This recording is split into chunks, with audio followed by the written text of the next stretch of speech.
Bonjour et bienvenue dans un nouvel épisode de Francisation réussie avec Annie. Aujourd'hui, nous allons parler d'un sujet essentiel pour tous, la politesse. La politesse est votre atout numéro 1 pour s'exprimer et être respecté. Vous vous demandez peut-être pourquoi la politesse est-elle si importante? C'est simple. Bien plus qu'une simple formalité. La politesse est la clé qui ouvre les portes. Elle montre votre respect, facilite les conversations et vous aide à être mieux compris et surtout mieux accepté. C'est votre meilleur outil pour une intégration réussie, que ce soit pour demander votre chemin, acheter du pain ou même lors d'un entretien d'embauche. Et l'outil magique pour être poli en français, c'est le conditionnel présent. Nous allons apprendre à l'utiliser étape par étape, du niveau débutant à avancé. La formation du conditionnel. La règle de base est très simple. Pour la plupart des verbes, il suffit de prendre le verbe à l'infinitif. Le verbe non conjugué, comme parler, finir, prendre, et d'ajouter les terminaisons de l'imparfait. AIS, AIS, AIT, IONS, IEZ et AIENT. Regardons 3 verbes très utilisés. Vouloir, pouvoir et aimer. Le verbe vouloir est irrégulier. Je voudrais un café, s'il vous plaît. On ajoute AIS. Tu voudrais AIS. Il voudrait AIT. Nous voudrions un café, s'il vous plaît. IONS. Vous voudriez IEZ. Il et elle pluriel voudraient AIENT. Maintenant le verbe pouvoir. Je pourrais. On ajoute AIS. Tu pourrais AIS. Il pourrait AIT. Nous pourrions IONS. Vous pourriez IEZ. Il et elle pluriel pourraient AIENT. Pourriez-vous m'aider, s'il vous plaît? Avec le verbe aimer qui est un verbe régulier, c'est plus simple. J'aimerais savoir combien coûte ce manteau, s'il vous plaît. J'aimerais. AIS. Tu aimerais. AIS. Il aimerait AIT. Nous aimerions beaucoup vivre au Québec. IONS.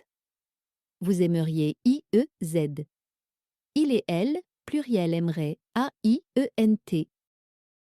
Attaquons-nous au verbe être, qui est bien sûr irrégulier. Je serai. AIS. Tu serais disponible pour moi. AIS. Il serait AIT. Nous serions IONS. Vous seriez IEZ. Il et elle, pluriel serait AIENT. Le verbe avoir. Un autre irrégulier. J'aurais. AIS. Tu aurais. AIS. Il aurait AIT. Nous aurions IONS. Vous auriez IEZ. Il et elle, pluriel aurait, AIENT. Auriez-vous l'heure, s'il vous plaît? C'est cette petite différence qui transforme une demande directe en une demande polie. Les formules de politesse par niveau. Maintenant, voyons comment utiliser ces formules dans la vie de tous les jours en progressant de niveau. Pour exprimer un désir ou une demande simple, au niveau A1, on cible les situations de base, comme faire les courses, prendre les transports. Par exemple, au lieu de dire « Je veux une baguette », qui est très direct, dites « Bonjour, Je voudrais une baguette, s'il vous plaît. C'est plus doux et posé. Autre exemple. Vous cherchez le métro. Au lieu de demander où est le métro, dites excusez-moi, pourriez-vous m'aider? Je cherche le métro. On l'utilise aussi pour exprimer une préférence polie. J'aimerais payer par carte, s'il vous plaît. Avec je voudrais et pourriez-vous, vous avez déjà deux outils puissants pour vos conversations quotidiennes. Au niveau A2, vous élargissez vos interactions quotidiennes avec votre entourage. Dans un contexte administratif, vous prenez un rendez-vous chez le médecin ou vous parlez avec les voisins. Pour prendre un rendez-vous, au lieu de je veux un rendez-vous, préférez bonjour, je souhaiterais prendre un rendez-vous avec le docteur Martin, s'il vous plaît. Ou encore, si vous avez besoin de déplacer un meuble et demander de l'aide à un voisin, bonjour, est-ce que vous pourriez m'aider à porter cette table? Ça serait très gentil. Pour proposer une alternative ou négocier poliment, utilisez la formule ça serait possible de, ça serait possible de déplacer le rendez-vous à jeudi. C'est une formulation plus formelle que d'utiliser je voudrais. Quand il s'agit des services professionnels, je souhaiterais et serait-il possible montre que vous respectez le temps et la disponibilité de l'autre personne. Au niveau B1, vos interactions deviennent plus complexes. Vous entrez dans le monde du travail et de l'administration. La communication doit être plus formelle. Si vous avez besoin d'un document administratif, au lieu de dire « Donnez-moi le formulaire », utilisez une formule plus élaborée. Bonjour, serait-il possible d'obtenir le formulaire d'inscription, s'il vous plaît? Ou si vous écrivez un email à un collègue, bonjour, auriez-vous la gentillesse de relire ce document quand vous aurez un moment? Pour introduire une question ou une demande de manière indirecte et diplomatique, je me demandais si vous pourriez me donner votre avis sur ce projet. Ces phrases sont parfaites pour le contexte professionnel. Elles sont respectueuses et efficaces. Enfin, au niveau B2, vous maîtrisez les nuances. Vous pouvez faire des demandes délicates ou négocier avec diplomatie. Pour introduire un sujet sensible avec beaucoup de tact, je me permettrai de vous demander si nous pourrions discuter de mon évolution de carrière. Si vous n'êtes pas d'accord avec une proposition, au lieu de dire c'est une mauvaise idée, vous pourriez dire je comprends votre point de vue, mais ne serait-il pas plus judicieux d'explorer d'autres options? Formuler une demande qui pourrait être perçue comme une critique. Cela vous dérangerait-il de baisser un peu le volume de la musique? Aussi pour demander une faveur importante à votre responsable, je serais reconnaissant si vous pouviez. Je serais très reconnaissante si vous pouviez m'accorder une journée de congé la semaine prochaine pour une raison personnelle. À ce niveau, le conditionnel vous permet d'exprimer des idées complexes tout en maintenant une excellente relation avec votre interlocuteur. Voilà un tableau qui résume les formules de politesse selon le contexte pour chaque niveau de A1 à B2.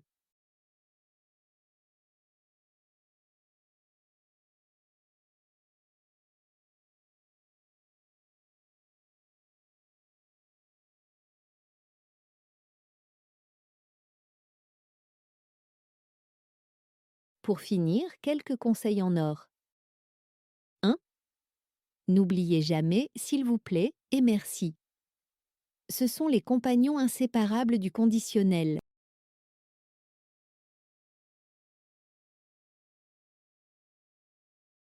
2. Le ton de votre voix et votre sourire sont aussi importants que les mots que vous utilisez.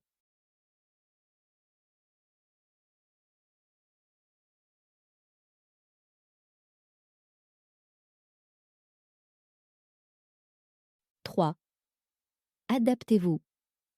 On utilise tu et des formes plus directes avec les amis, et vous et le conditionnel dans des contextes plus formels. Quiz d'application. Et maintenant, pour être sûr que tout est clair, passons à un petit quiz. Je vais vous donner une situation et 2 ou 3 options. Choisissez la phrase la plus polie et la mieux adaptée. Prêt? Question 1. Vous êtes dans un magasin de vêtements. Vous voulez essayer un pantalon. Que dites-vous? A. Je veux essayer ça. B. Je pourrais essayer ce pantalon, s'il vous plaît. La bonne réponse est B. Je pourrais essayer est une formule parfaite pour un contexte de magasin. C'est poli et clair. Question 2. Vous écrivez un email à l'administration de l'université pour demander une information sur votre inscription. Quelle phrase utilisez-vous? A. Donnez-moi l'info sur l'inscription. B. Je voudrais des informations. C. Serait-il possible de recevoir des informations concernant mon inscription? La meilleure réponse est la C. Serait-il possible est une formule très formelle du niveau B1, idéale pour communiquer avec une administration. La réponse B est polie, mais moins formelle. Question 3. Votre voisin fait beaucoup de bruit tard le soir. Vous allez lui parler. Comment abordez-vous la situation? A. Arrêtez le bruit. B. Excusez-moi de vous déranger, mais le bruit est un peu fort. Serait-il possible de le baisser un peu? C. Je me demandais si vous pourriez faire un peu moins de bruit, s'il vous plaît. Ici, les réponses B et C sont excellentes.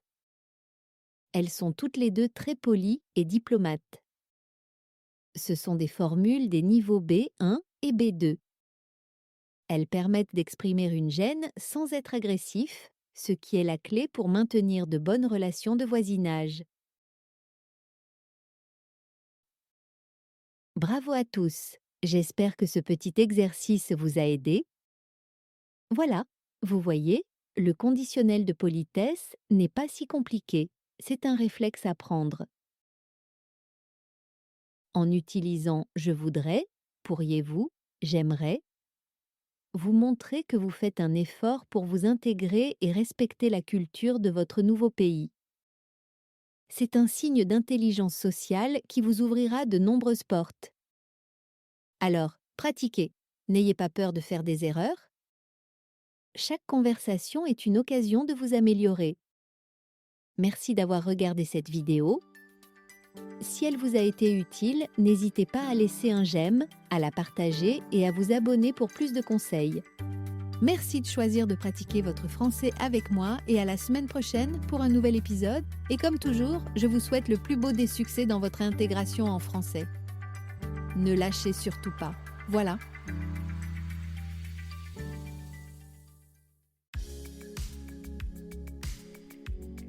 Hello my beautiful people. Bienvenue dans Francisation réussie avec moi Annie. Ici, chaque activité est conçue pour vous aider à réussir dans votre apprentissage du français au Québec ou ailleurs. Si vous aimez nos podcasts, pensez à laisser des étoiles et un commentaire d'appréciation. Cela m'encourage énormément et surtout cela aide d'autres apprenants à me découvrir. Merci et bonne écoute.